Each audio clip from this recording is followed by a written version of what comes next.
नमस्ते। बाबा विशुद्धानंद जी की गुरु परंपरा की ओर से मैं अनिरुद्ध मुखर्जी आप सभी को बहुत बहुत स्वागत करता हूँ।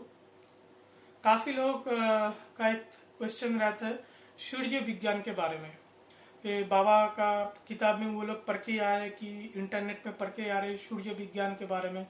तो अभी सूर्य विज्ञान का क्या है, क्या हुआ, क्या चल रहा है, तो उसके बारे में काफ़ी लोगों का कुछ सवाल है। तो अभी इसके बारे में जितना थोड़ा बहुत मुझको मालूम है वो थोड़ा सा मैं आप लोगों के साथ शेयर करना चाहूँगा। देखिए सूर्य विज्ञान का क्या है, ये पूरा सृष्टि जो है वो सूर्य से सृष्टि है, इसलिए उनको सविता कहा जाता है।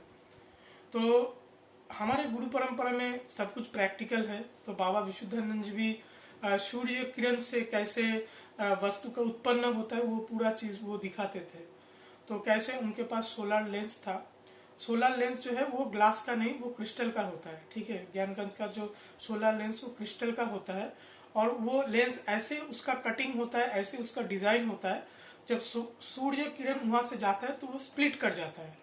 ठीक है, तो वो स्प्लिट जब कर जाता है तो जो योगी है जिसका वो आँख खुला है उसको पता है जब वो सूर्य किरण स्प्लिट हो जाता है, स्प्लिट करने के बाद वो किरण को किस रेशियो से, किन अनुपात से मिलाने से क्या वस्तु का उत्पन्न होता है, क्या वस्तु का रूपांतरण होता है, क्या से क्या बनता है। तो फिर वहीं से वो पूरा जिनिस होता है, पूरा चीज वो बनता है। तो ये सूर्य विज्ञान है सीधा सीधा। तो बाकी जो विज्ञान वो चर्चा कर रहे उनको पता है, उनका वो दृष्टि है कि किरण वो बन रहा है और कहाँ से क्या हो रहा है। ये छोटा सा आप एक धारणा आप रख लीजिए। दूसरा सवाल आता है कि बाबा के विज्ञान मंदिर और बाबा ने वो चिकित्सा के लिए बहुत कुछ वो सोचा था, तो उसका क्या हुआ। देखिए बाबा का बनारस में जो आश्रम है विशुद्धानंद कानन, उधर जो विज्ञान मंदिर है वो आज भी है, पर वो आप देखेंगे हॉल है और जो रेसिडेंशियल बाबा का रेसिडेंशियल जो वो बिल्डिंग है वो शायद 3 तला 4 तला बिल्डिंग है, आप देख पाएंगे। तो वहाँ पे ऊपर में जहाँ बाहर के लोगों का कोई एंट्रेंस वो अलाउ नहीं है, तो उधर ऊपर में जाके पूरा अलमारी है, अलमारी के अंदर एकदम भर भर के शीशिया है, शीशिया में कुछ है, कोई इसको छेड़ता कुछ नहीं। कहाँ कौन शीशी आप खोलेंगे क्या निकल जाएगा। बक्सा है, बक्से के अंदर भी सामान भरा पूरा है, कोई इसको कोई नहीं छेड़ता।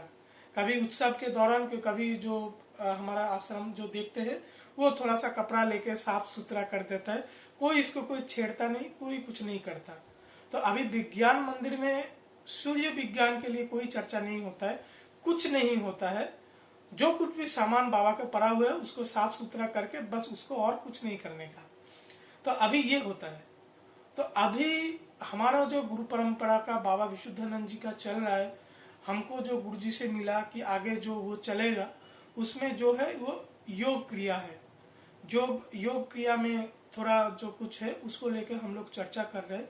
सूर्य विज्ञान के कोई शिक्षा हम लोगों को नहीं दिया जाता, नहीं दिया जाता, देने वाला भी कोई नहीं है, कोई चर्चा वर्क करने वाला भी कोई नहीं है, कोई कुछ नहीं है, अभी कुछ नहीं है।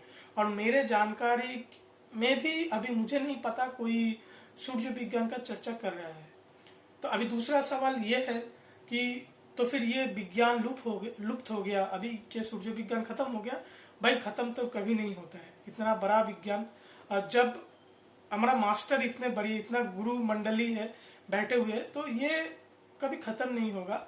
इसका चर्चा अभी भी चल रहा है। ये सृष्टि के कहाँ पे आश्रम में, हमारे ज्ञानगंज आश्रम में कि किधर भी कोई तो है जो इसको चर्चा कर रहा है। तो चर्चा चल रहा है, हम लोग बस उसको एक्सेस नहीं कर पा रहे हैं। ठीक है, तो अब है हम लोगों को ये दिया क्यों नहीं गया। ठीक है, देखो भाई, हम लोग खुद अपने बारे में बहुत बड़ा सोचते हैं कि हम बहुत बड़े वाले कुछ है। ठीक है, वैसा तो नहीं है। हम लोग बहुत साधारण से साधारण आदमी है। हम लोगों के ऊपर सेल्फ कंट्रोल का अभाव है, सच में सेल्फ कंट्रोल का अभाव है, लोभ है, ग्रिड है। तो इसलिए सूर्य विज्ञान हम लोगों को नहीं दिया गया, ज्ञानगंज से पूरा इसको बंद कर दिया। जहां से इसको मिसयूज हो नहीं पाए। बाबा विशुद्धानंद जी के शिष्य के बारे में सोच लो कि उनको बाबा ने सिखा दिया कि लेंस करके पानी से कैसे फिनाइल बना जाए। हाँ, तो वो आदमी, वो शिष्य को बाबा ने सिखा दिया, पानी में ऐसा लेंस फेंको फिनाइल हो जाएगा। तो वो सिखाने के बाद कुछ दिन महीने बाद बाबा को वो चिट्ठी लिखता है, भाई पानी से फिनाइल बनाना आपने तो सिखा दिया, तो ये क्या मैं बाजार में बेच सकता हूँ? तो आप समझो उसका सोच, उनको नियत को, कि पानी से अगर फिनाइल बना के वो बेचेगा तो पूरा पूरा हम लोगों का जो सिस्टम है, इंडस्ट्री जो चलता है, वो तो पूरा उलट पुलट हो जाएगा।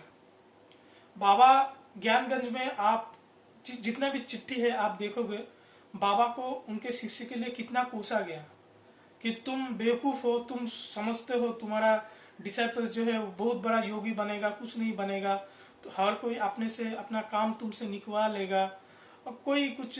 तो ये है, तो जितना ज्ञानगंज का एक प्रयास था कि हमारा शिक्षा उसको विस्तार किया जाए, वो उतना सक्सेसफुल तो नहीं हुआ।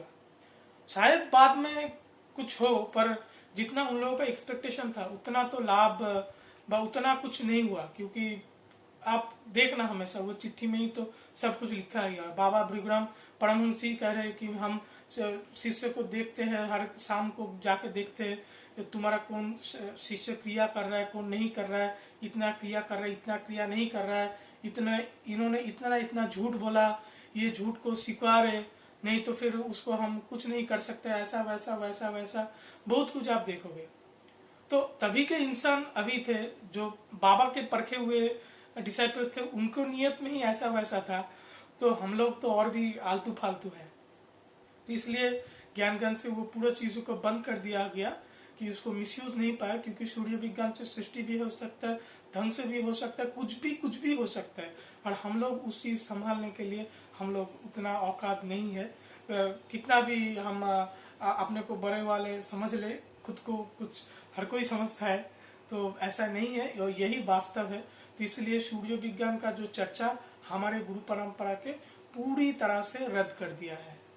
तो अभी का यही सिचुएशन है। आप जितना भी आप किसी भी मार्ग में साधना कर रहे हो, जितना भी आपको मिला, चाहे आप मेरे गुरु परंपरा से हो क्या दूसरी गुरु परंपरा से, आपसे मुझे यही आग्रह है, थोड़ा बहुत आप ज्ञान चर्चा कर सकते हैं, तो उतना तो उसमें फिर आगे का लाभ नहीं है। जितना भी आपको खुद का आपको प्रैक्टिस मिला है, उसको आप पकड़ के आप ठीक से उसको फिर उसके ऊपर काम कीजिए, जिसमें आपको ज़्यादातर लाभ मिलेगा। आज के कंटेंट में इतना ही। आप सब अच्छे रहिए। नमस्ते।